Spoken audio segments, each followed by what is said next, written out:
When I pulled up to the store on Interstate 75 between Sherman and Denison, Texas, it was raining off the highway that afternoon.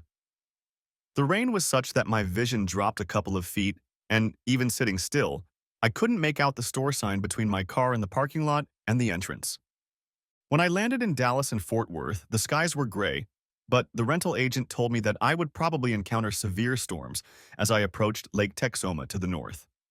I was on my way to one of our plants in Durant, Oklahoma to supervise the installation of a new extruder in the shop, and had to be there by the start of the next morning shift. It wasn't that far of a drive from where I was located. I had to drive at the last minute the night before when one of the engineers working in Durant was sick and I got the assignment. My wife travels a lot for work too, and this was one of her weeks. She was in Atlanta for a conference, and I had to finish work about the same time she got back. I walked up to the counter with a bag of chips and a soda, and the little schoolgirl punched the check and handed it to me. "Are you headed north, sir?" I let her know I was. The state police just shut down northbound Interstate 75 at the bridge. Several tanker trucks got into a major accident and shut it down. I think they're going to reroute all traffic across 82 onto 377, but the traffic will be jammed for miles. I thanked her for the information and headed to my car to decide what I should do now. The rain was still pouring down in torrents.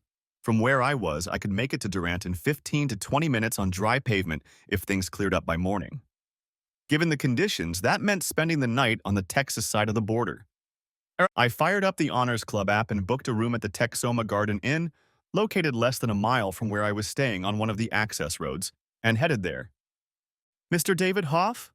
the receptionist asked, checking my reservation. I confirmed it was me, and she handed me a room key card. It was a typical business hotel. It had a breakfast room and, for this rainy day, a nice bar and grill to pass the time if I wanted to stay for the evening. With a quick call to the plant, I settled into my room. I have this attitude about hotel rooms. I don't like them, even though I stay in them so often. I couldn't stay in the room for more than an hour. I tried to call Tracy, my wife, but I couldn't reach her. So I left her a message and told her I'd call her closer to evening. "So what do you want to order for dinner?" the clerk asked when I inquired about where to get a nice meal and a good beer. "I think you'll like the freewheels behind the hospital, across the highway from here." I took the advice and made the short drive that evening. It was crowded, so I agreed to take a seat at the bar, eat a burger, and drink a beer right there. The band had just started playing when I finished my plate and the next beer was brought to me. The next few moments could be called a pause in what I might consider reality. The song "Loose Wheels" became an extraneous background, and if you can imagine what the feeling of horizontal vertigo is like, that's the best I can describe it. I watched as she brought her wine glass to her lips and wiped the stain on a napkin. She was smiling, she was happy, she definitely wasn't in pain. And she wasn't alone. There was another couple with her and a man I had never seen before.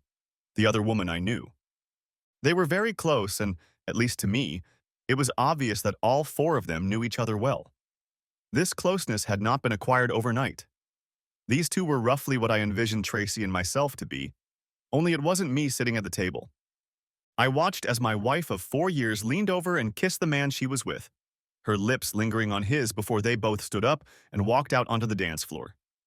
Sitting in my seat, I was able to watch their every move, every embrace, every touch on the cheek. I don't know how long I sat there watching them. Everything else around me didn't matter. And as if on autopilot, I pulled out my card and held it out to the waitress to pay the bill while the two lovers continued to move on the floor. When the song ended, I signed the check and watched the two of them walk back to their table. He handed her a chair before she sat down, and when he sat down himself and gestured to the table, she looked up. And it may have been the greatest coincidence of all time. A bright bolt of lightning struck the ground outside and was immediately followed by a mighty roll of thunder just as Tracy's eyes met mine. I don't know why I did it, but I slid off the stool and walked over to the table, while Tracy's eyes got big and her face lost color. By the time I got to the table, she was already shaking, crying, and trying to get out words I just couldn't hear. "Hey Tracy, don't get up on my account. I'm just leaving." I took off my wedding ring, looked at it, and held it up to my hand as if evaluating it. 24-karat gold. It's probably worth more now than it was 4 years ago. Buy yourself something nice. I tossed it on the table between the two couples, turned, and walked out. I remember thinking to myself, what a damn coincidence as I turned on the ignition in the car and headed back to the hotel. She stood at the entrance and watched me drive away with her hand covering her mouth. I'll never let you see my broken heart hurt. I have pride, and I know how to hide all the sadness and pain. I will cry in the rain. Tracy Gallant was a 29-year-old employee of an IT services company when I first saw her at a coffee shop in downtown Charleston, South Carolina. She was having lunch at a table with a few other people, and I met her while waiting for the restroom. A hell of an unfortunate place to strike up a conversation, but we managed it. She was the image of the American girl next door, with short cropped hair and wearing a dress that revealed just a glimpse of cleavage but gave hope of what lurked beneath. We've all heard stories of falling in love at first sight, but that didn't happen. I fell in love at second sight when she joined me at the bar after the party was over. I worked at a plastics plant in North Charleston and spent half my life traveling around doing troubleshooting, and Tracy did pretty much the same thing in her professional field. She grew up in North Texas, and after graduating from the University of Austin and working in Dallas for a few years, she decided to make a complete change of scenery by taking a job as a troubleshooter for a company on Daniel Island in Charleston. I started my career with a plastics extrusion company and have stayed with it ever since, rising through the ranks and becoming the person to turn to when deadlines were missed. In my early 30s, most guys consider me an early achiever. I, on the other hand, think I'm just consistent and see things through to the end. So Dave Hoff, you or me? I didn't need to be asked twice. She followed me to my apartment on the peninsula, and I realized how damn good my future wife was. I'm going back into town next Friday. Let's do it again, this time at my place. Only after a proper dinner and drinks. I'll pick you up at 7 in the evening. From that point on, the marital race began. When our work schedules allowed, we became a couple. I have to admit that for a while we were arm's length because when I could be in Scottsdale, Arizona for work, Tracy could be home on Daniel Island. By the time I returned, she could have already flown to Houston. So, two professional travelers didn't have to figure out how to connect. We created a system of connections. If we traveled through Atlanta, Cincinnati, Memphis, or any other place where our paths crossed, we would book a hotel room at the airport and continue on our way in the morning. It gave our romantic relationship a special zest. It went on like this for a few months, and eventually we sat down and analyzed our business trips, locations, and frequency of intersections. We realized that 2/3 of our trips would be in the same region if we got our schedules right. So that's what we did. It worked better than we thought it would. We were both on the road 50% of the time, and most of the time we were able to travel together. We have a plant in Arkansas, and Tracy has a client from a hospital in Memphis.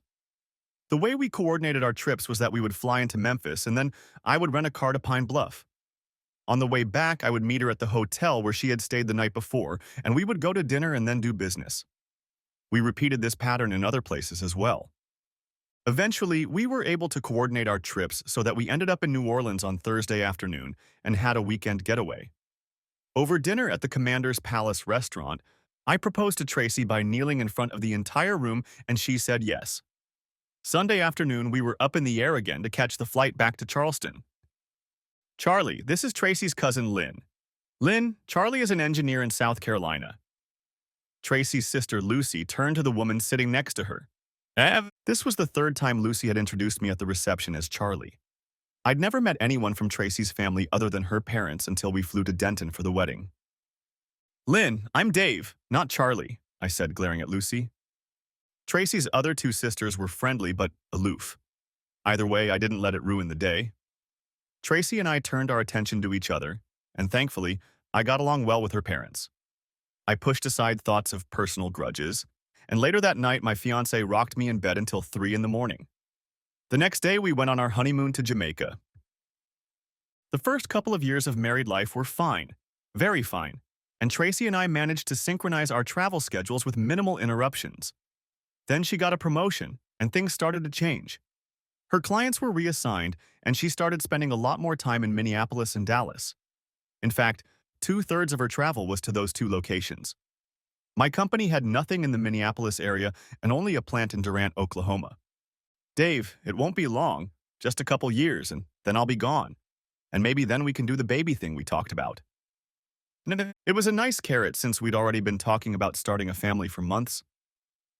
Seriously, Dave, I know we're going to merge the department when my boss retires, and then I might only have to travel once a month or a couple times a quarter. The fact that we've both traveled a lot has many drawbacks, one of which is longing for the pleasures of married life, and the temptations of being on the road are frequent. Since we'd been married, I hadn't looked at anyone but Tracy, but sometimes it wasn't my eyes that visited me, but my thoughts. Dave, this is Susan DeLong. She'll be your traveling companion for a while so you can get settled in and oriented. My boss, Monroe, informed me of this one morning in his office with a smirk on his face. Susan was a new employee of one of our competitors in her early 30s, a natural blonde with a damn fine body, a terrific smile, and an appropriate personality. Her husband was working abroad in Saudi Arabia, and she had made it clear to him that there was no way she was going to live in that socially backward country. Nevertheless, the opportunity was too financially lucrative to pass up, so he traveled to his home country every 12 weeks and returned after 4 weeks. This arrangement was perfect for Susan, who worked for our company. The two of us made several trips before we got stuck at the Doubletree Hotel in downtown Memphis. We were caught in an ice storm during a rare southern storm that had icebound the airports from Memphis to Charlotte. Tracy was in Dallas and stayed the weekend to visit one of her sisters as she needed to get back there on Monday. After a light dinner, Susan and I had a couple drinks at the bar and just chatted about everything in the world. Despite her beauty, I really liked her. And frankly, I thought her husband was a damn fool for leaving her alone for months on end. In the morning, when there was nothing to do and our flight was postponed until the next afternoon, I became quite the sophomore. We were joined by two other couples who were also stranded, and soon we were chatting like long-lost friends. Somehow the conversation turned to drinking and the crazy things that had happened to each of us during our more adventurous youth. By this time I had drunk a little more than I should have, but the women began to ridicule me, especially ridicule me for drinking tequila. God knows I knew better. I really did. Tequila and I have a long history. They say tequila makes women lose their clothes. In my case, it's common sense and most of my memory. One of the women, Carol or something, ordered a batch of cocktails. Before I knew it, we were on to round 3, and that's when I stopped keeping score. I remember the women playing musical chairs on our laps, and at one point Susan found herself firmly planted on a very grateful and growing accessory. I don't know where my hands were, but they weren't on the table. A short while later, as the story goes, the 6 of us were riding the elevator to the cheers of other visitors. 2 couples ended up in the suite across the hall from mine, and Susan led the 2 of us to my room. I honestly don't remember what happened when the door closed. Everything else was lost in my memory until we woke up the next morning.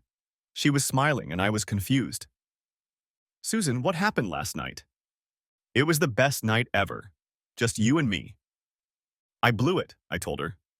First, no matter how much a person has had to drink, I think they have a willingness to do the wrong thing, even if inhibitions are completely lifted.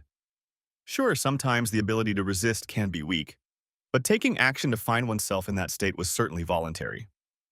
I know what happens when I drink too much tequila. There's no excuse for it, and now I've turned my wife on me, which is the last thing I wanted to do when I took that first shot. As I sat and pondered, Susan just sat there with the sheet wrapped around her waist.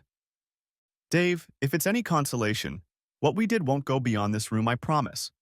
Just so you know, this is the first time I've done this since Billy started working for the Saudis. It's not something I've practiced, I swear. And like you, I'd like to keep it just between the 2 of us. Yeah, what happens in Memphis stays in Memphis, right? I had to chuckle at this predicament. Susan gathered up most of her clothes, put them on, and headed to her room to get cleaned up before we met for breakfast downstairs. Neither of us held a grudge against the other and promised not to let it happen again, though both of us knew. Whatever happened was a damn good thing. It was the only time I'd ever cheated on Tracy, and instead of opening a big can of worms, I decided to keep it to myself. She wasn't going to find out about it. It wasn't going to happen again, and I was certainly going to do everything I could to make it up to her.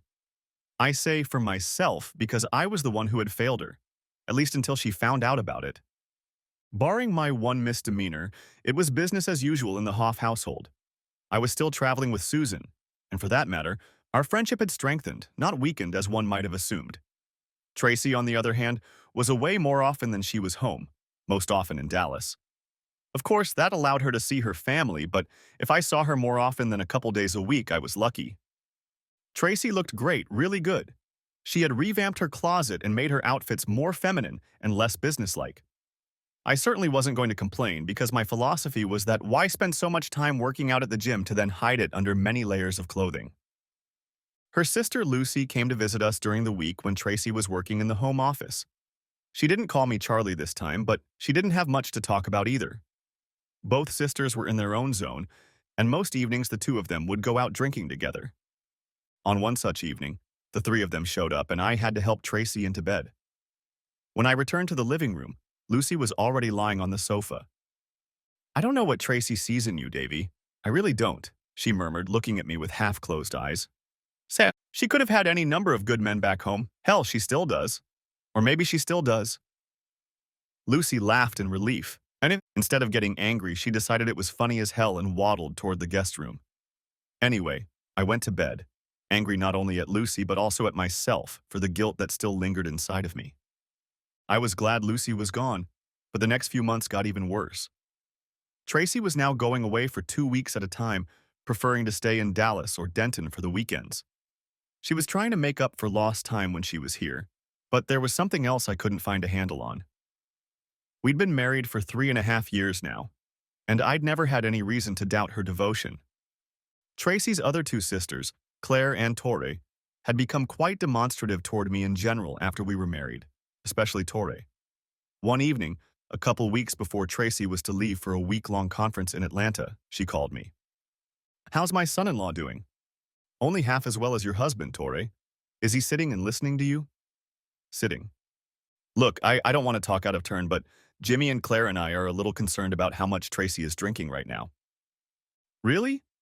I haven't actually noticed, but then again, my wife seems to be absent a lot more often than she is here." "Yeah, that too. She seems to have moved in with Lucy. Lucy has always been the wild one in the family, and Tracy has always looked up to Lucy as a role model. Do you two get along well? I know it's none of my business, but we're worried, and we love you very much." Tori brought up a topic that had been bothering me lately. Tracy was having 3 and sometimes 4 glasses of wine at and after dinner. We were still affectionate, but I had a strange feeling that she was working on it more than she needed to. Tori and I talked some more before we ended the conversation. I had a lot to think about. I knew how Tracy acted when she drank. I had the same concerns about her that I had myself when I drank too much.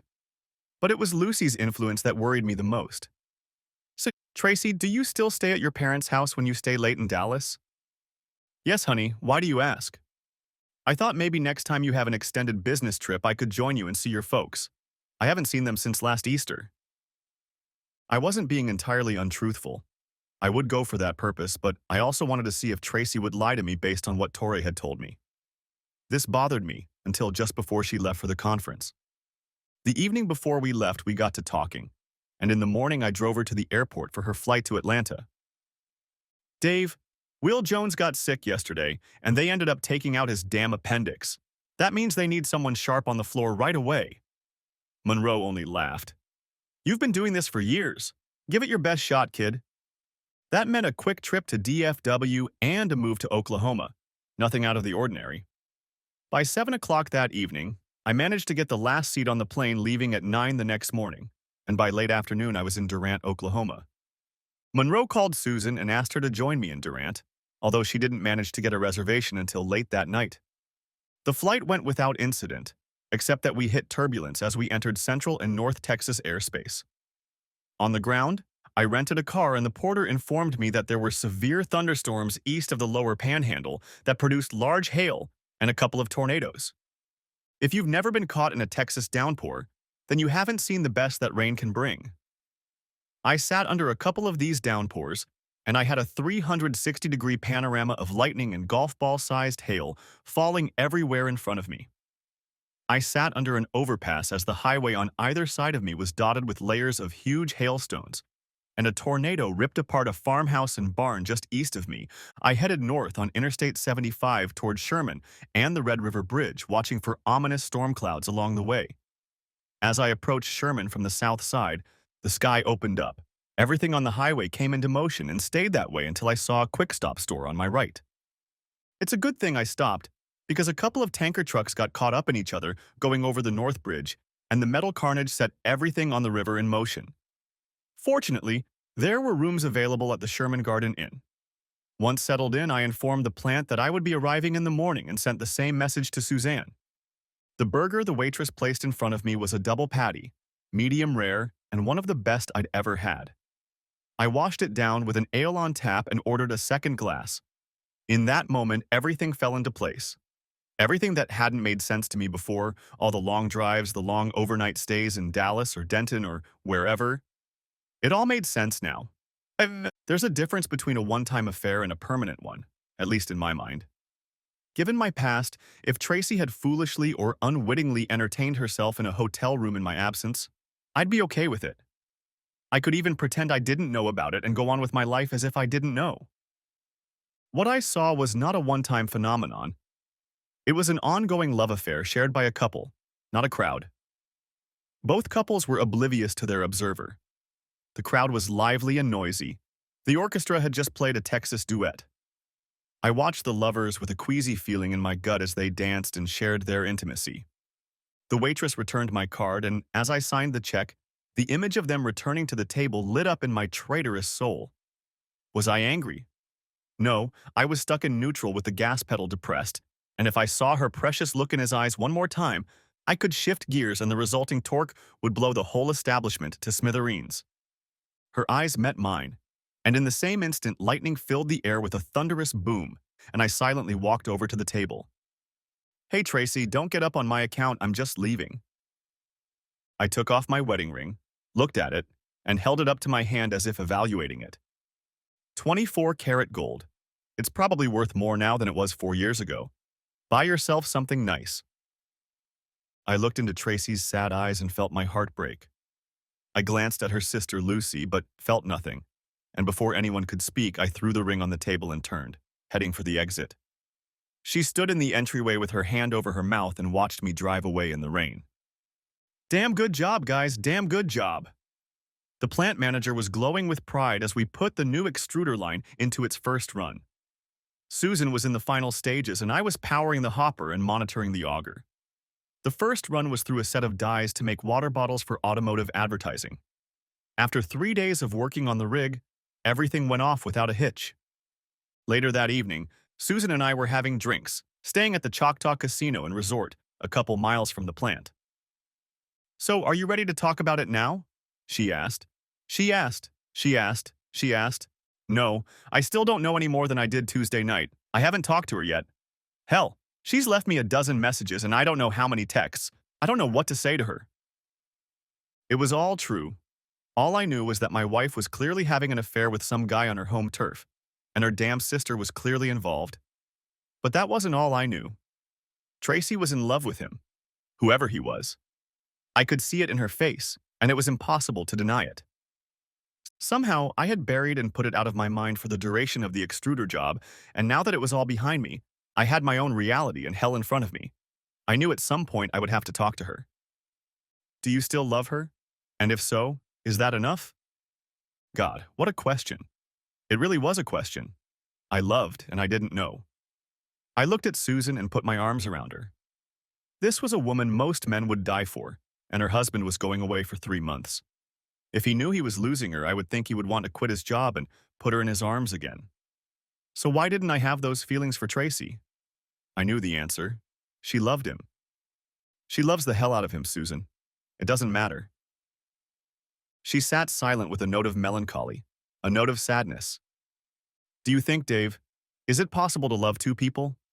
I don't mean whether you could put up with a love affair with another man, but do you think it's possible for a woman or a man to love two people at the same time?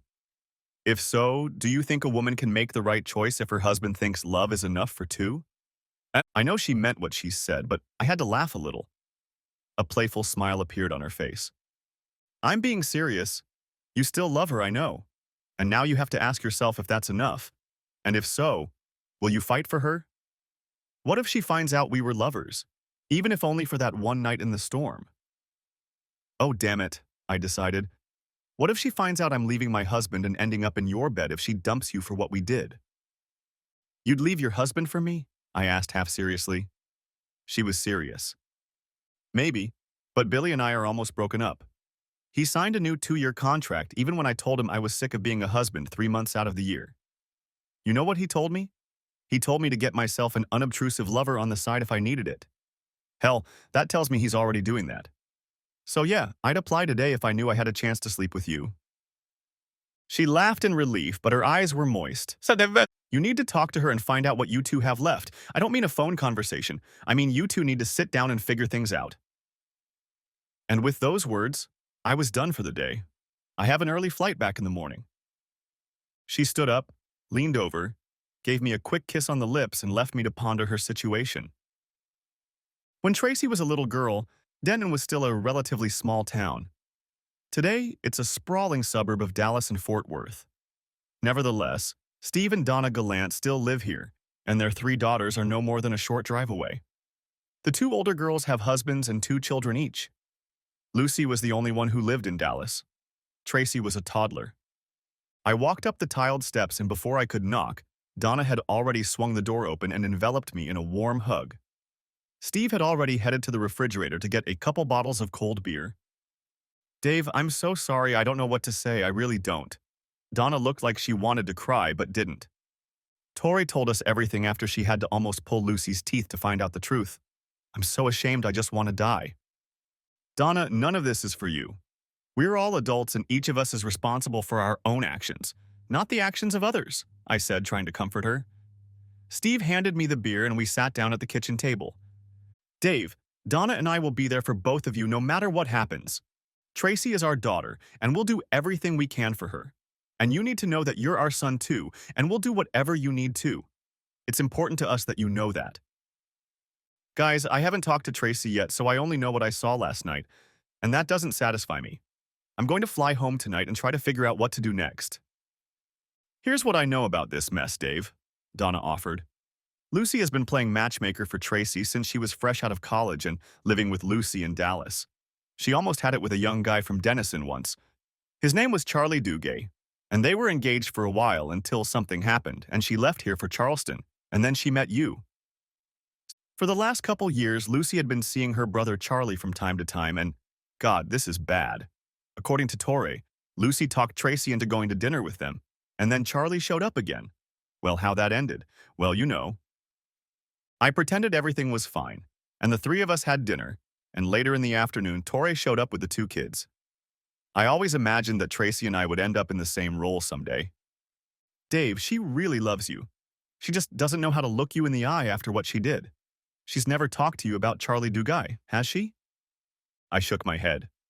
When I found out it was him, I wanted to beat the shit out of Lucy and Tracy, Lucy more so. I love my sisters, but this really pisses me off.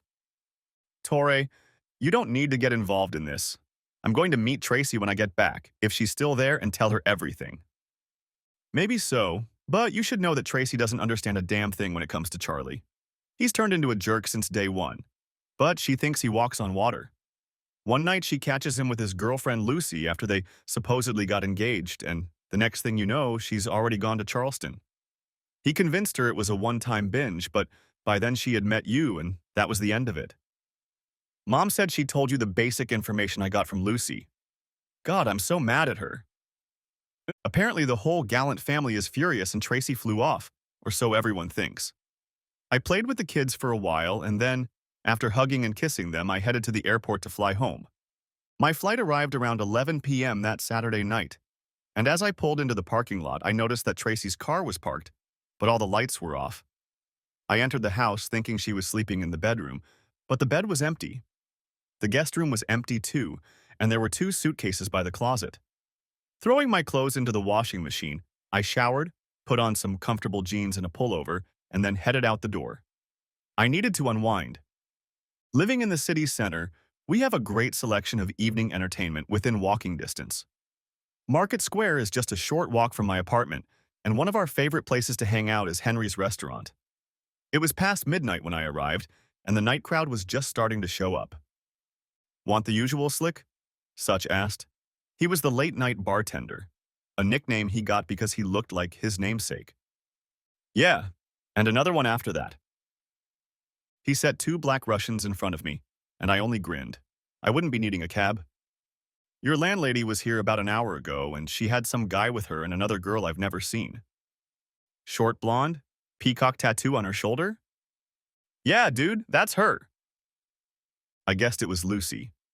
Tori had told me that she thought Lucy might have flown off with Tracy rather than let her deal with this alone. But it didn't matter. Lucy meant nothing to me, and I wasn't going to let her interfere with what Tracy and I needed to talk about. If she thought she was going to stay in my guest room with her buddy, then she had something else entirely on her mind. I sipped my drink, and soon the regulars were engaging me in their conversations, and by 2 in the morning I was thoroughly tipsy and ready to go home. Half a dozen of us were heading in the same direction. I live around the corner on Hazel Street, so I separated from the group and turned toward my house. When I walked in, the house was quiet. I guess I should have expected it at this hour. The guest room door was closed, so I assumed it was occupied, but I was feeling belligerent, so I opened it anyway. Both Lucy and Tracy were sound asleep. Closing the door, I headed to my bed and fell fast asleep. Waking up around 6 in the morning, I took a couple aspirin pills out of habit and wandered into the kitchen in search of a pitcher of orange juice. Lucy was standing at the kitchen sink, and I think she was as surprised to see me as I was to see her. I walked over to the refrigerator, poured myself a glass of juice, drank it while standing in all my glory, set the glass on the floor, and looked right at her. She's actually a very beautiful woman, probably the most beautiful of all the girls in Gallant. But that didn't matter. I want you out of my house when I wake up. I turned and walked back to the bedroom, locked the door, and climbed into bed to sleep for a couple more hours. When I woke up a second time around 10 a.m., both women were gone. So after showering and changing into something, I headed to the gym for a hard workout.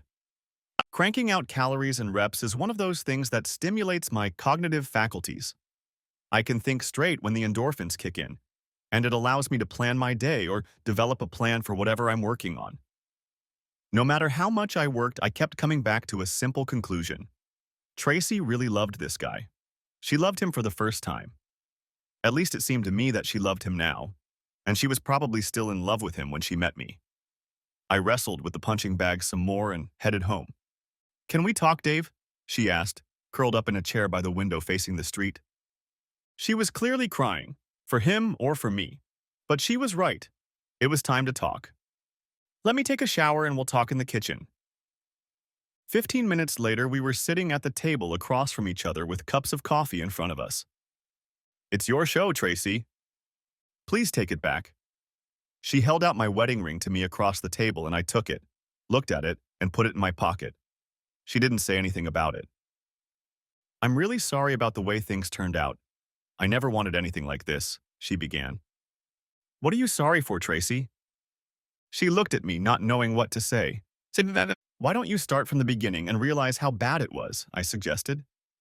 I didn't think she knew that both her mother and Torre had shared important information with me, and I was curious how truthful and candid she would be if she started from the beginning. Okay, that's for the best. His name is Charlie Duguay, and I've known him for about 8 years, dating back to my days in Dallas. We were a couple until I broke up with him and moved to Charleston. I guess he never got over it, and after learning that I traveled to Dallas regularly, arranged for me to meet up with him one night, and we had dinner together. Lucy and I would go out for a drink, and Charlie would show up with his brother, whom Lucy dated from time to time. Eventually, it became a regular thing when I was in town. Said, when did you first do it with him, after you got back together? I realized she didn't want to answer that question. By the way, I had no proof that she had done it with him. I only caught them together at dinner as an intimate couple. That was about 6 months ago. She stood up, walked to the bedroom, and came back with something in her hands. I'd been thinking about it for 3 or 4 months, and one night when Charlie and I were visiting Lucy, I heard her doing it. I hadn't planned it, but that night I let it happen. May it have been hormones or jealousy or whatever, but I did it. She then tossed what she was holding onto the table. It was a pair of women's panties. I found them in your clothes after you came back from your trip to Memphis about a year ago, and I know for a fact that they're not mine. I stared at them for a moment before answering. I wish you had told me then, not what happened now. We looked at each other and she continued. When I was in Dallas, Charlie and I did this until a couple months ago when he moved back to Denison for a new job. I realized I had let the situation get out of hand, But then I let him talk me into flying down to spend time with him. I made up a trip to Atlanta and flew to Dallas. That first night I stayed in Dallas with Lucy, and the next day she and I and Charlie's brother Rob drove to Denison. After you caught me there, I made Lucy drive me back to Dallas that same night. I never slept with Charlie on that last trip, Dave. I knew what I did was terribly wrong. I could see the tears in her eyes. Are you still having fun with her? She asked, pointing to the clothes. Only once, and looking back, I should have told you what happened, but I had no excuse. What would you have told me? She asked. I told her the whole story, leaving nothing out, and we both sat there, unsatisfied with ourselves. Tracy, do you love him? I don't know, Dave. Sometimes I think I do, and sometimes I don't know. I filled my coffee cups and stood up, wondering what we should do next. Susan was right. I needed to figure out if my love was enough and if I could survive a long affair with all its deceptions. I could blame my indiscretion on the ice storm and the tequila, but I'd be lying to myself. After all, we'd be lying to each other if we kept making excuses. Babe, you need to figure out if you love the man you want to marry, and I need to figure out if I can survive a 6-month affair with a man who has won your heart at least once. I think we should break up for a while. She choked up when I said that, and the tears started to flow, and I had a second thought that I hadn't thought of until now. Who was that man you and Lucy were with at Henry's last night? At first I thought her lips wouldn't move or form words, but eventually the tears and irritation on her face forced her to push them out of her mouth. It was Charlie. You sent that bastard here with you? I asked incredulously and with growing anger. No, he followed us here on Thursday when Lucy told him where we were. I don't know why, but I think I believed her. Well, that's convenient for you. You can test your love for him here, but not in this house. I was furious, but I felt good. Tracy needed to be in Minneapolis in a couple days, so she'd booked a return flight to Dallas and was staying with relatives for a while, flying to work from Dallas instead of Charleston.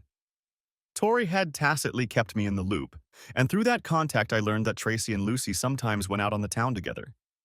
I considered assigning a private investigator to follow her on weekends, but in the end I just didn't see the need. She needed to determine for herself who and what was important in her life. I knew one thing. The longer she took to find herself, the easier it would be for me to let her go. I applied today, she said at the table across from me. It was unexpected. I didn't see the point in putting it off, and we both know it's inevitable. Given what she'd already told me, I guess I agreed with her. How did he take it? I asked. Susan just shrugged and said, I have no idea, and I'm not going to go to Saudi Arabia right now to find out. How are things on your front? She asked. It's been a month now. I hear from her every week, but I get the feeling she's calmed down for a while. She has reverted to bad influences, and to tell you the truth, I half expect to get the papers myself eventually. If it's her decision, I'll let her file the papers. What about your decision, Dave? I've been thinking a lot about it and what you told me in Durant. I love her, and I think that's enough to make the marriage strong. But I can't compete with the ghost of another man if she still loves him. She has to choose me or him, not both. If in the end I get all her love, then all will be well. I can't do it any other way. The breakup went on for another couple months without any resolution. I knew she was still dating the bastard, but then I had given her that invitation myself. Further actions didn't surprise me. Eventually, Tracy returned to Charleston only to tell me that she was moving back to Dallas and wanted to part ways amicably. She believed she had never stopped loving him, and the raspberry on top of the pie was that she couldn't get past the lavender underwear. Imagine that. I didn't know if I could survive a 6-month affair. As she stood at the condo entrance, it was raining, and I watched her get into a waiting cab and drive off down Hazel Street. I stood on the steps and finally found the strength to cry in the rain. This is a great opportunity, kid. You better grab it before some other sprawling asshole gets his hands on it. Monroe sat puffing on an unlit cigar. I need you to give me an answer in a couple days. Will that be satisfactory to you? By the way, I'm sending a corporate engineer to the plant, a pretty girl named Susan DeLong, or Co. She goes by her maiden name now. The old man was on his guard, and he knew it. The Durant plant needed a new vice president of operations, and the executive team, meaning Monroe, had chosen me for the job. At 36 years old, I would become the youngest VP of operations in the company. but that meant I would have to leave Charleston and head for the hills of southern Oklahoma. I didn't have to wait a couple days. I agree. We shook hands, and 3 weeks later, I was once again driving down Interstate 75 in North Texas, this time in bright sunlight. As I passed Sherman Denison on my way to Red River, I had a strange feeling in my head, but I only gave it a fleeting thought. There were no storm clouds portending bad things. Company executives were waiting for me, and I had already picked out the spot where I wanted to build my house, right on Lake Texoma, a 15-minute drive from the plant. Good afternoon, Mr. Hoff. The receptionist at the plant was a pleasant young girl named Rose, and she greeted me as I entered through the main entrance. We had met during an extruder installation the year before. The HR manager met me at the office, escorted me to a corner suite, and informed me that the entire management team was ready to get together when I wanted to get to work. I waited until I could get settled in the office, and the first thing I did was ask one of the operators, whom I had befriended on previous visits, to give me an in-depth tour of the entire plant. It was an amazing sight. The housekeeping operations were sloppy. Several guardrails were not working, and it seemed that 5S and other lean manufacturing measures had been put on hold rather than fighting fires. No wonder Monroe was smiling. That first day was a revelation not only to me, but to the entire management team. I laid down the law for everyone. The plant had to get its safety program in order immediately, and we had to start rebuilding the team first thing in the morning. That evening, I sat at the bar at Choctaw Casino and Resort, sipped a pint of ale, and watched a lot of people in various states of consciousness make calculations to determine how much more they were willing to lose in numerous gambling games. I've never been a gambler myself, unless you count that first marriage. It took 9 months of courtship to become a husband, and after 4 years of marriage, another 6 months to get out of it. For the last 6 months after maternity leave, I tried to process the sense of loss as I watched her drive away in the pouring rain in downtown Charleston. It was my pair of underwear against her bad judgment, and we ended up both losers and winners. Losers in the sense that we lost each other in an unnecessary battle, and winners in the sense that each of us walked away without getting burned by the other. Tracy still owned her house on Daniel Island, which she held as an investment property. I still had my apartment on the peninsula. We both had separate savings and pensions, and no alimony. I still kept in touch with Steve and Donna in Denton, although conversations became less frequent as time went on. With Tracy's sister Claire, we had little contact when I was still married, and divorce didn't change anything. With Torre, it was different. Our conversations became more frequent, although I was clear that I didn't need to know everything that was going on in Tracy's life. I would find out anyway. As for Lucy, there was no need to talk about her if I was interested. Tracy and her soul partner moved in together after he moved back to Dallas, and she refused to move to Sherman. The two of them flew to Las Vegas a month ago and came back from there married, much to Torre's relief. She wasn't going to attend the wedding if invited. I guess that was the finale of our epic as a couple. It meant there was no going back, and there was no chance of that either. I think it was her marriage to that guy that allowed me to do something new with my life and get an appointment at Durant. I think Monroe saw it too. "Excuse me, Mr. Hoff, but isn't this seat taken?" she asked, lowering herself into a chair and not waiting for my answer. "Well, I've been saving it for a certain savage." Susan only rolled her eyes. Her divorce had been finalized about the same time as mine, but it hadn't gone as smoothly as she thought it would. Her husband Billy fought back, tried to have a big property battle, and at one point even demanded alimony. Susan's lawyer just laughed it off with a copy of their tax returns, which showed that his income was higher than hers. He then switched gears and accused her of adultery, but without any evidence, that also failed. The judge ruled that she had to sell the house and give him half of the equity as she did not want to live in it. Why he fought so hard, no one knows. The poor guy realized what he was losing, but realized it too late and it was eating away at him. He emailed her a picture of some whore. In response, she forwarded it to her friends with the caption, "Awesome gesture," and that was the last word from him. "Because of that crazy savage, you might be late for your morning meeting. I can get you there on time and ready for a busy day." Without hesitation, we headed over to it. "I'm going to sleep right here tonight instead of going back to my room," she whispered to me. A moment later, we were already lying snuggled together on the bed, watching the evening news and falling asleep snuggled up against each other. From then on, Susan attended morning staff meetings, although she reported to Monroe back in Charleston. He must have planned it that way because he knew we met from time to time, but for practical purposes, she worked for me. She was the one who made me the offer I needed to hear. You need to lay off about a third of your staff, Dave. They're not up to the job of transforming this place, and you know it. At that point, we had been working at the Durant facility for 2 weeks, and I was just beginning to really get to know most of the management team. Susan was right. A safety manager will one day kill someone with his indifference. Reliability and capital planning were virtually non-existent. My manager didn't have a clue about the production floor. In short, the company was a mess. A month later, half of my staff was new, and we were taking the first steps towards a revitalized and entrepreneurial team. The point of all this was not only to keep the plant running, but also to give me a chance to start a personal life away from the plant, namely, laying the foundation for my new home. I flew to Charleston to finalize the condo sale and bring Monroe up to speed, and stayed for the weekend. Friday night when I walked in, Henry's had a lively atmosphere and such was fiddling around at the bar. "Hey man, another Russian?" he shouted, blocking out the noise. I just nodded and handed him my card. Then he looked at me with a sense of déjà vu. "Your ex?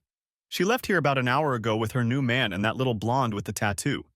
They left the bar tab open and said she'd be back, just so you know." He grinned like the Black Reaper. To hell with her, him, and especially that other one. I wasn't about to get kicked out of my favorite establishment. "Buy me a drink and tell me how the closing went." Susan had flown in with me to work with Monroe for a week on next year's budget, and today she'd dressed up and perfected her killer look. There was not a student in the place who could surpass her in this endeavor. Of course, I was biased, but such kept her cool as well. Satch told me that the idyllic modern woman was here with her new husband and sister, and that they planned to return. Other than that, the closing went well. The money is in the bank, and until I build a house, I'm technically homeless. Do you have a room you could set aside for a homeless person? Only if you work on it. And speaking of work, here it is. She winked and nodded toward the doorway in the other end of the bar. I glanced at my reflection in the mirror, and sure enough, the three of them had taken seats at the far end of the bar. I turned to my companion again and tried to ignore the mastodon in the room, but to no avail. Lucy whizzed past, heading for the ladies' room. When she returned, she made her presence known. "Dave, I thought you'd tucked your tail and fled to parts unknown. New meat?" she said, trying to syrup the words passing through her plump lips, and glanced at Susan. "One of the fraternities is looking for a good bitch. Permanent job. You can get an invite at the other end of the bar. Goodbye, Lucy." I turned back to Susan and ignored whatever else she had to say, and she just disappeared into the crowd. "Nice girl," Susan said, suppressing the smirk that was eager to break out on her face. "Fraternity bitch?" At that moment, laughter erupted. Soon we were joined at the bar by several regulars who wanted to know what was new in my life and congratulate me on my promotion. However, I was still keeping the trio at the end of the bar in mind. Tracy's friends joined them, and they moved to a table hidden from view. Susan decided to distract herself from my thoughts and, with her arms around me, chatted until almost 2 in the morning and almost closing time. I stayed with her in her hotel room and she was definitely driving that night. The following Monday, I was back in southern Oklahoma and talked to Torre in the evening. I mentioned that I had seen Tracy in Charleston and found out that she was back there for the same reason I was. To finalize the sale of her house on Daniel Island. She'd been renting it out for the last year, and the tenants had decided they wanted to buy it. I also wanted to tell you that Jimmy and I are getting a divorce. Jesus, Torre, I didn't expect that. I really didn't. Neither did I, she replied, and I heard her cry softly. She pulled herself together and continued. He started having an affair with a woman working for a client, and the next thing he knew, it was a full-blown love affair. And now she's pregnant with his child. One big freaking mess. Life sucks, doesn't it? She tried to laugh between sobs, but she failed. We'll work it out with the kids and the house. Screw it, you know how it is. It's a goddamn divorce. Torre, you know I'll be there for you if you need anything. How did Steve and Donna take it? I haven't told them yet. You're the only one I've told, but I will. It'll break Dad's heart. He loves Jimmy. We talked some more, and I decided to drive to Denton to spend the day with her and the kids and help in any way I could. I was tempted to call Jimmy and tell him what I thought, but what the hell would that accomplish? Instead, I decided to help Tora in any way I could. The following Saturday, I dragged a couple of Moe's pizza boxes and a 12-pack of high-res beer into the kitchen of Tora Richardson's single and beautiful mom. My parents have a couple of kids, Jimmy Jr. and Ann, ages 12 and 10 respectively, and over the past few years I've grown to love them as my own. They greeted me with joy, as always, and when I looked at her, it took my breath away. I kept thinking, how could this man be so stupid to abandon this beautiful woman like that? All four gallant sisters look alike. Each has blonde hair, blue eyes, and an athletic build. They were all born one after the other within 4 years. Tora felt awkward as she stood like this. She was wearing shorts, a halter, and sandals, and her hair was braided into a French braid.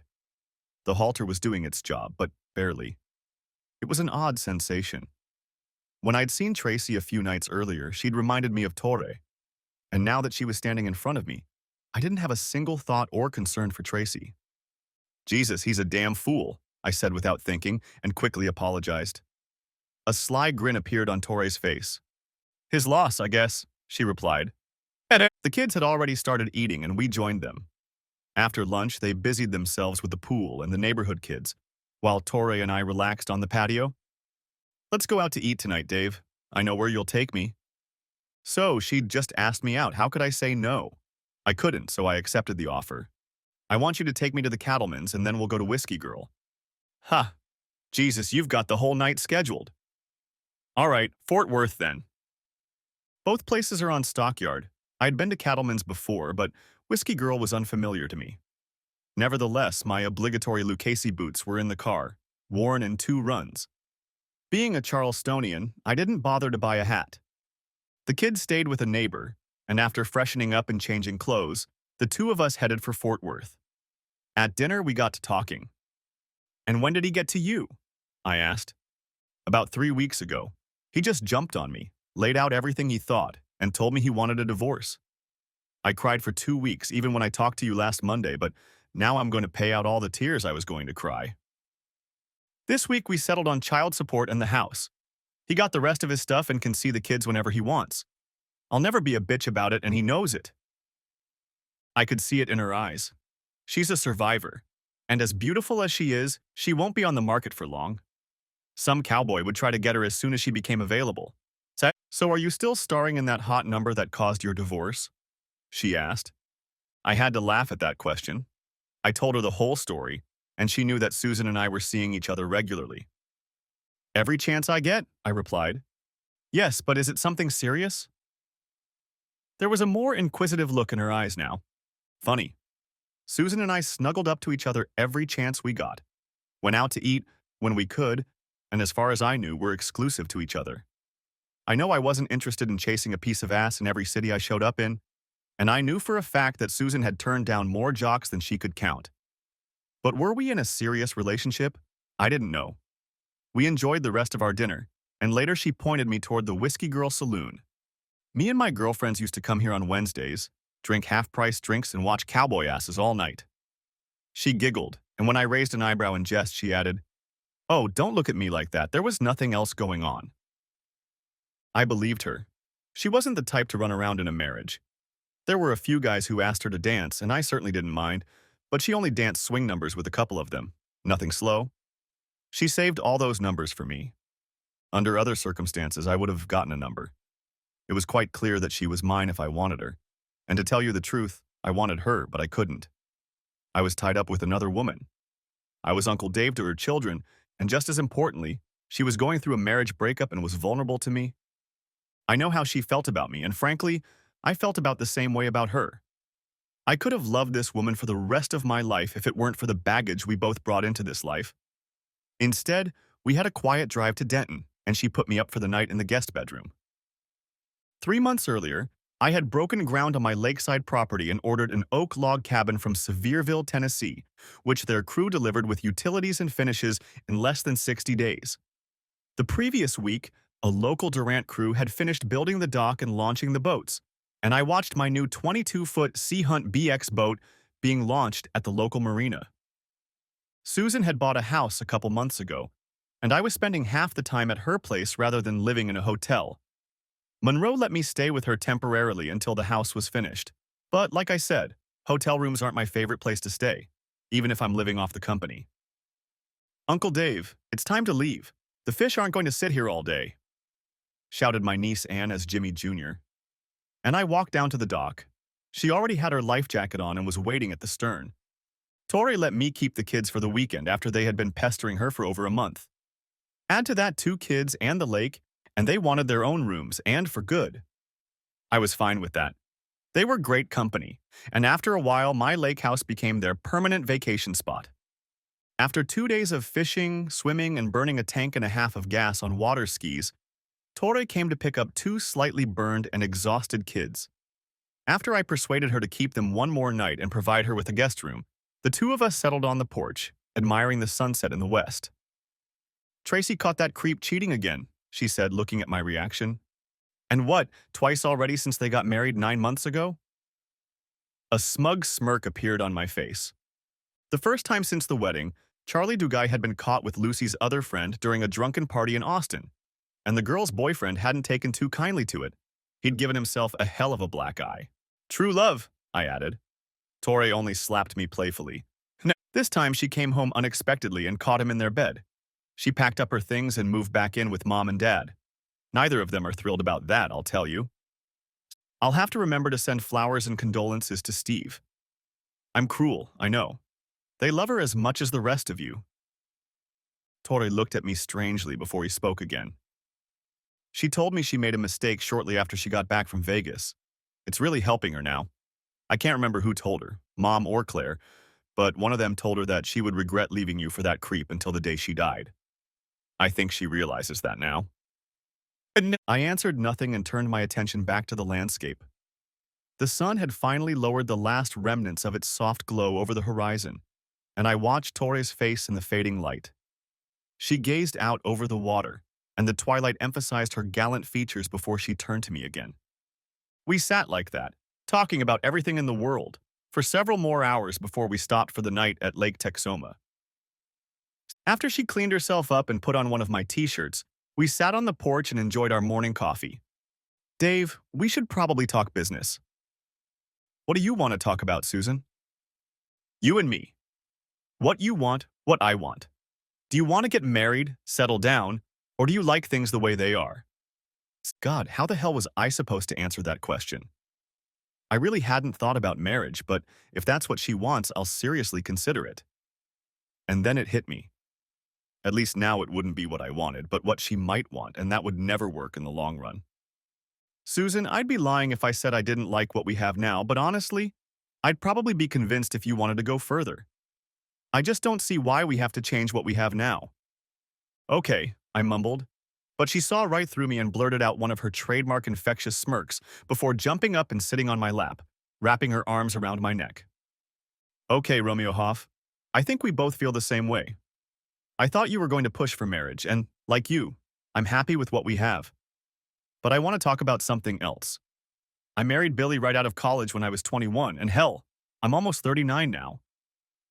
And yet I'm also effeminate," I interrupted. "Shut up, I'm not a mother. I mean, one of the contract guys on the floor asked me out a while ago and I turned him down, even though I really wanted to, and here's the thing.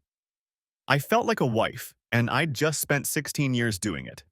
And I'd basically suffered for the last 4 years. Susan, baby, listen to me for a minute." I realized where this conversation could lead, and I needed to reassure her.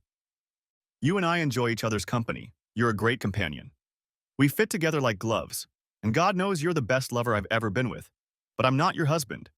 You're not a married woman, and if you want to go out and have a good, no, even a great time, you're a free woman who can do just that. Since the divorce, we've hardly spoken to each other, with few exceptions for both of us, and not once since we moved here. I'm not going to sit around and sulk if you go out and have a good time. You already know I've gone out with Tori a couple times and tried not to entertain her. Oh my God, I tried so hard." At the last remark, she patted my shoulder playfully, but only playfully. "Tori is a little different. You know what her baggage is, I don't need to explain. If I had done this with Torre, we would have become an exclusive and serious couple, and we both knew it. That's why it didn't happen. Dave, stop it. We understand each other. I want what we have to continue as long as it's good for us. If I have sex with anyone else, it will only be sex. I'll only make love with you, okay? I hugged her for a few moments and then picked her up in my arms and led her toward the dock. You wouldn't dare, Dave Hoff. I did and followed her into the water at the end of the dock. That should cool your dirty little mind a bit. I laughed. Susan ended up going out with the technician several times, and I have to admit that the second time she spent a weekend with him in San Antonio, I walked the floor a bit, at least until Torre rescued me from the imaginary pits of despair and we repeated stockyards. One evening I was sipping a new bottle of wine in a chair at the marina when my tranquility was interrupted by a phone call. Dave, is this a good time? Can we talk? I didn't want to, I really didn't, but something inside told me it would do me good. Tracy, I think now would be a good time. Can we talk on the phone? No, that's why I parked out front. That caught me off guard, so I invited her back and met her on the porch, offering her a glass of wine before we sat down at the table. I couldn't deny that she looked good. She looked gorgeous as usual. Her hair was considerably longer. Well, we both look good, I said with a half-drunken look. She raised an eyebrow and I saw the hint of a tiny smile trying to make its way to the corners of her mouth. Maybe it was the alcohol, but for a moment I thought that if she grabbed me, I would go on full defense and intentionally weaken. Our divorce was about as amicable as the experience of an adulterous whore, a male dog, a cheating bitch, a cuckold, not to mention my own feelings of guilt can be. Outwardly, however, we smiled, even hugged, and went our separate ways. The guilt made me blurt out bitch without addressing anyone in particular. Tori keeps me posted on how you're doing, Dave. She knows I'm a fool, but who doesn't these days? Mom and Dad asked me to say hi to you. They're good people, Tracy. Yeah, they take care of me when no one else will. I'm grateful to them. I needed to sit and talk to someone I love today, and I know what we had is long gone, but you're the only person I know who can tell me things like they are. Considering how things turned out, I don't know how well I did. She turned away, trying not to look at me. It's funny that you practically live in my backyard after I moved here after my self-destruction. I guess you know that Mr. Wonderful lasted long enough to demand a divorce, not an annulment. What a complete idiot I am. I knew she wanted to cry, but I didn't need to. I had cried in the rain twice before, and I wasn't about to go through it again. Tracy, it's all water under the bridge. You'll be who you think you are when you realize that. It's an old Monroe truism. I chuckled. Good old Monroe. You know, I always liked that old lecher. Did you know he once pinched my ass at a New Year's Eve party you guys threw at the alley? She laughed, started to relax, and after a pause continued. Dave, can we be friends? I don't have any friends left and I'm lonely. The next morning I woke up alone, in bed. The alcoholic haze had cleared, and the realization that I seemed to be entertaining my ex-wife was swirling around in my head. I was very drunk and that was my excuse. I blamed it on the wine, but I knew it was for the best. As I slipped into the shower and threw on my clothes, I found her letter on the table. My sweet darling Dave, I didn't want to be here when you wake up and see me crying my heart out. I'll do it on the way down in my loneliness. Last night was the best night of my life, not counting my wedding night, and the worst at the same time. Worst because I decided to leave Texas and move to the West Coast. I told Mom and Dad about it yesterday, and although they were saddened, they understood why. I quit my job earlier this week and took a job with a company in San Jose. I won't be traveling like I used to, so it looks like I'll have to put down roots. Dave, I've made so many mistakes I don't even know where to start. First of all, I apologize for not talking to you since that trip to Memphis. God knows I know what you become when you drink Cuervo, and I believe none of this would have ever happened if I had been the strong-willed woman you married. The next big problem, besides the fact that I never dated that loser, was expecting you to fight for me. I know you shifted the decision to me, but when you stepped away and let me hang myself, I had to rush home and beg you to come get me. Yes, I mean home, because with you, my home will always be my home. Everything else will just be a place where I spend my nights. I know you've seen Torre a few times, and while I don't know how things will turn out, please do the right thing by her. She loves you, I know, but she's also scared because you're family, and it's hard for her to accept that. I will always love you, sweetheart. Always. And even though I know I've ruined everything we had, I can only hope that you find the peace and love that I know you need. I wish it was me, but I'm afraid I know that will never happen. You deserve better. Much better. If you're ever in San Jose, please find me. I'll buy it. Your ever-loving wife, Tracy. I sat at the table for a few minutes, sipping my coffee and rereading the letter. There were a few things I wanted to say to her this morning that needed to be said. I forgave her for what she had done and hoped she would forgive me for my own sins. I may have vented all my anger the night before, but that morning all I felt was sadness for what we had lost.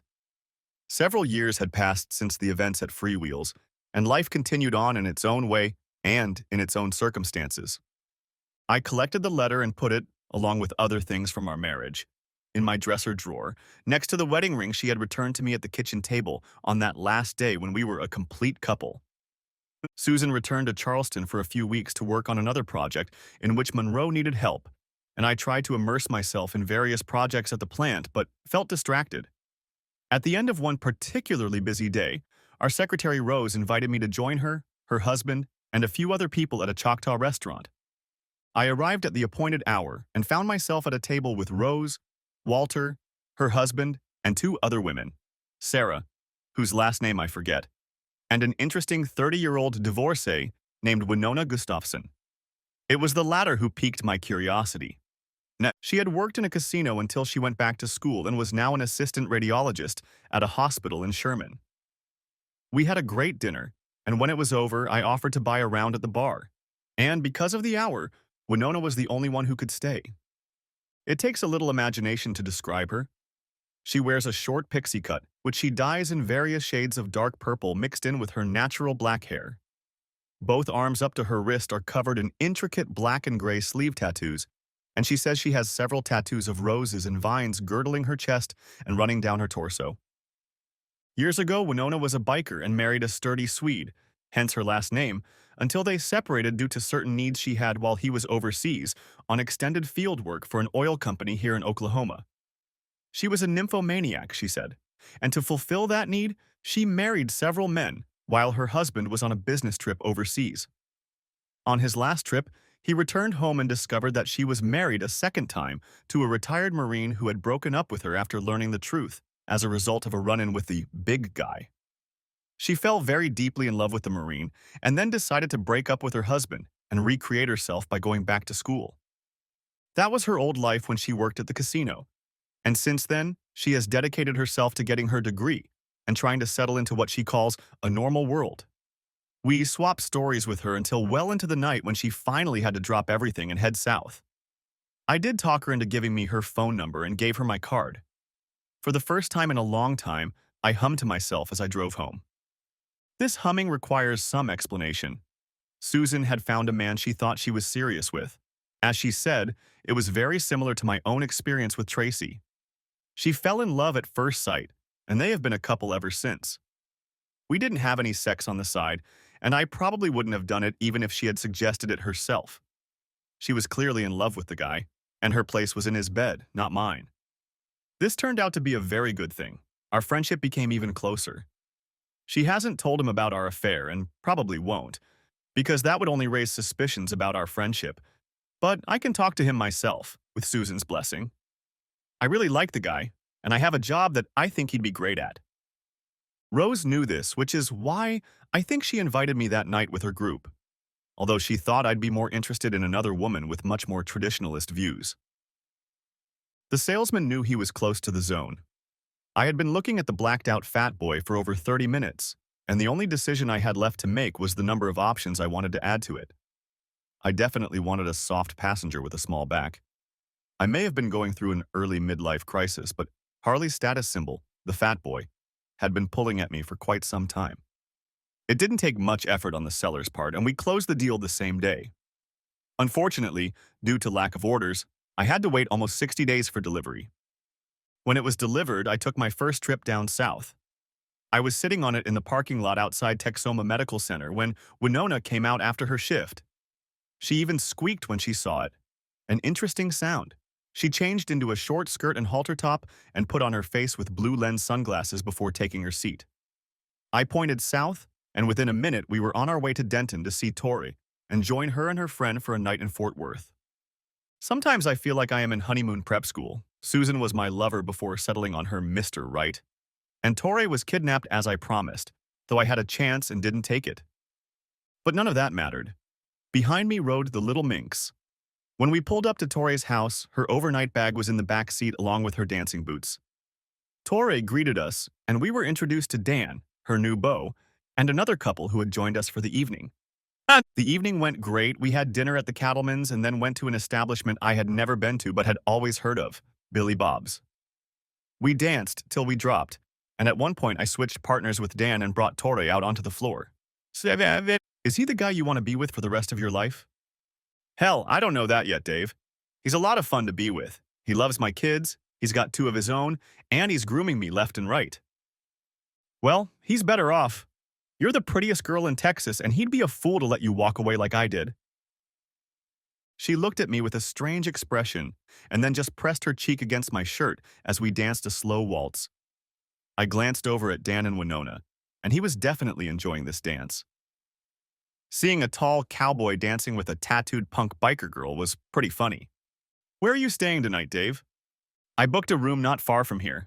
So why don't you cancel it and stay at my place? Winona and you can take the guest room by the pool.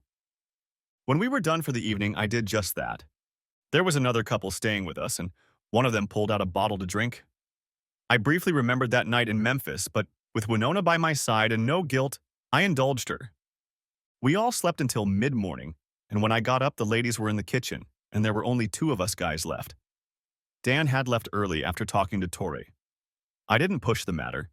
Winona and I stayed after the other couple left, and I sipped a beer on the patio, watching two very beautiful women swim naked in the pool and then lay back, sunbathing in the natural sun. It was a good day to be a man. That night in Denton changed the dynamics of our relationship, mostly for the better, in some cases for the bad. Dan was disappointed when Tori ended their relationship, and I can't blame him. She was the catch of a lifetime for him, but she didn't love him, and she wasn't going to lead him on. He was looking for a wife, and it wasn't her. Winona and I met a couple times a week, and it was always stormy. This Marine had to stand up to it. She was worthy of it. Another trait of Winona's was her amazing insight into human relationships. She knew that Tori and I had a close relationship, and it didn't bother her one bit. One evening, sitting on my front porch, she explained it as follows. Dave, I've had many men over the years, many more when I was younger and more liberated, but there haven't been many left since. I like you a lot. If you weren't in love with Tori, I'd destroy any bitch that gets near you because you're so good. But I know there are other great catchers out there. I've had my share of them. I've had men fall in love with me, and I've loved other men. I just haven't met one yet who will love me as much as I love him. When that happens, I won't be with anyone but him. Tori is going out more and more, and like me, she's enjoying herself here and there, but she's waiting for you to make a move. When you do, she won't even blink an eye in the direction of another man. You'll own her, and she'll own you. Do you understand what I'm telling you, you stubborn piece of beef? That night was the last time I made love to Winona, and we remembered it for the rest of our lives. The next morning I rode the Harley to Denton, stopped at the store to buy a dozen roses, and walked up to Tori's door. When she opened the door, I realized it was time. The kids had gone back to their father's house, and the two of us were sitting on the patio. Tori, I can't guarantee that everything will be perfect and work out the way we expect, but I would like us to try to build a relationship together. An exclusive relationship. I don't want to be with another woman. That goes for Winona too. And you know what I'm giving up. We both laughed at that. Thus began Gallant's next great romance. It took me several years of thinking about my love for this woman before I was ready to make a commitment. The next day, I visited Steve and Donna's home and asked their permission to meet Tori on a serious level. I felt especially indebted to Steve. I had already taken one of his daughters and was now working on the second. I didn't doubt his feelings, but he made me feel like a man when he proudly gave me his blessing. I had one more trip to make, and it was not an easy one. The flight to San Francisco late Friday night went without incident, and the trip to Santa Clara, where Tracy had bought an apartment, was marred only by my own anxiety. She knew I was coming because I didn't want to interrupt the meeting or get into an awkward situation. She was a single woman living her life, and I certainly knew what that would entail. I parked in the visitors area and headed over to her place with a bottle of wine as a warming gift. The knock on the door was hesitant, but the answer was quick. She immediately hugged me and kissed my cheek, and when she pulled away, I saw tears in her eyes. Torre called me earlier. We had a long talk, and I think we both cried all we needed to in a couple lifetimes. Dave, she's the perfect woman for you, and she's so in love she can't live without you. I know you wanted to talk to me about this in person, and I appreciate it, but honestly, I'm fine with that. So instead of crying, let me grab my bag and let's go to dinner. I have a great table that I know you'll like, and you can tell me about the kids. That's how the whole visit went. She fully supported me, and we became the friends she wanted us to be. I found out she was seeing someone, although it was nothing serious, and she had already been promoted twice in her new position. Tracy hadn't been back to Texas since she moved to California, but Steve and Donna had come here a couple times, and Claire and her husband had flown in for wine harvest and tours of Sonoma County. There were a few tears when I flew home, but that was to be expected. We just wished each other the best, hugged, and I boarded the Boeing 767 with a clear conscience to make another gallant woman my bride. Epilogue. Torre Gallant Richardson and David William Hoff were married in a small ceremony on the shores of Lake Texoma on an early July morning in front of our Texas log home. Jimmy Jr. was my ring bearer and best man, and Anne was her mom's maid of honor. Steve gave her away in marriage, and all of her sisters, including Tracy and Lucy, attended the ceremony. Tracy was accompanied by her current interest, an investment broker working in San Francisco. Lucy came alone and kept a low-key demeanor throughout the event. As it appeared to me, she was still trashy, but I put up with it for the sake of Torre and her family. On my end, my mom flew into the event accompanied by Monroe. It was unexpected, but they looked like a happy couple. My father passed away a few years ago, and she was tired of being alone. Susan and Winona came to the event with their current companions. Susan and her true love didn't work out. He was too clingy, and she felt constrained by him, so she ended the relationship. Dave, I shouldn't have had that conversation with you this morning. Hell, I would have had a chance. She winked but was serious at the same time. Even so, she'd met Torre and Winona, and we'd all gone to DFW for Saturday nights from time to time, though that time at Torre's was no longer recurring. I only had eyes for one woman now, and with a ring on each of our fingers, that was the way it was going to stay. Winona hadn't found that one man yet, but she'd made occasional attempts to find him, and I was damn sure that whoever he was, he'd enjoy life to the fullest. A particularly strong friendship has developed between her and Torre, so we see her often. The kids think she's awesome. As soon as the ceremony was over, there was a quick morning downpour, and instead of tears, there was only laughter. Thanks for watching. I hope you enjoyed. Subscribe to my channel and stay tuned for the next videos.